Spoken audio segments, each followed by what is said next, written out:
Welcome to Heidelberg, South Africa. It's the cutest small town where we got to spend month 5 of our world race. Our hosts were Phil and Tanya Smythe, and one of our main points of contact was Jonathan, who also doubled as our chauffeur for the month. Phil and Tanya founded and pastor the Langenberg Christian Fellowship Church, where we got to work, which is also affiliated with the Charis Bible College and private Christian school. Our home while we were here in Heidelberg was the little yellow door house located right at the end of the street that another family recently moved out of. The timing of our stay was perfect, since this house will soon be the home of incoming college students. The home included a full kitchen, living space, bedrooms, and the best little backyard where you know we worked out in.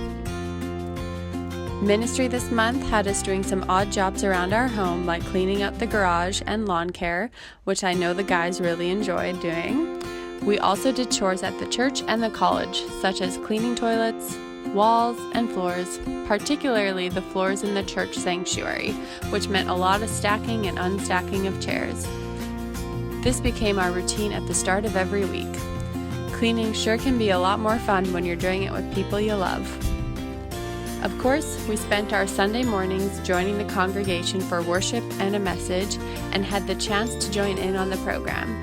There's something incredibly powerful getting to worship alongside fellow believers around the world, and that proved just as true here in South Africa. Getting in on the Sunday school class is another thing that is always a highlight for us. The way these kids pray and spend time with Jesus might have taught us more than we taught them. Funny how that works. This church family was very intentional to pour into us and get to know us, bringing or buying us meals and making us part of their weekly Bible study groups. We even got to attend some of their baptisms, where one of our own, David Smiths, decided to get baptized as well. The Indian Ocean made for the perfect spot for a memorable day. Every week, the college has various outreach opportunities that we got to be involved in. This included doing street evangelism, where we got to hear people's stories, pray for them, encourage them, love on them, and play with any kids we bumped into. Other days, we would go to different high schools when the kids were on their breaks and have conversations with them about their futures, challenges they were facing, or things they were excited about. It's always a privilege to get to speak into the lives of young adults. Other outreach included hospital visits and prison ministry for the men, which for obvious reasons couldn't be pictured here.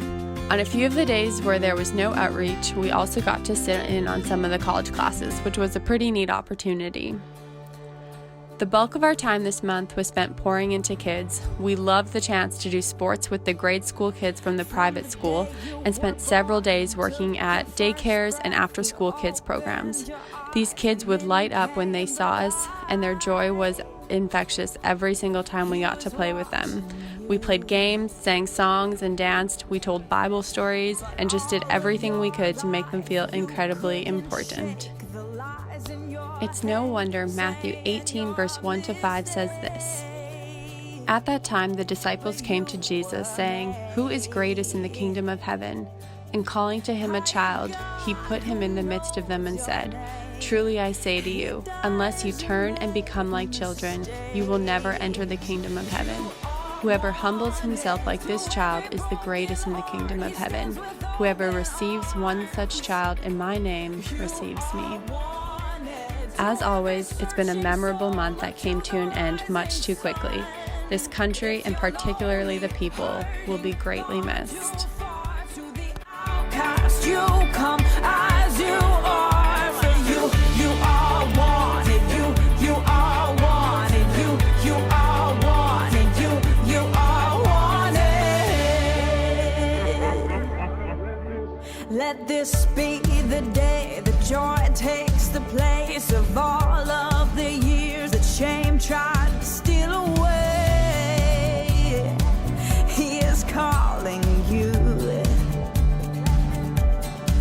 Lift your eyes to see his face.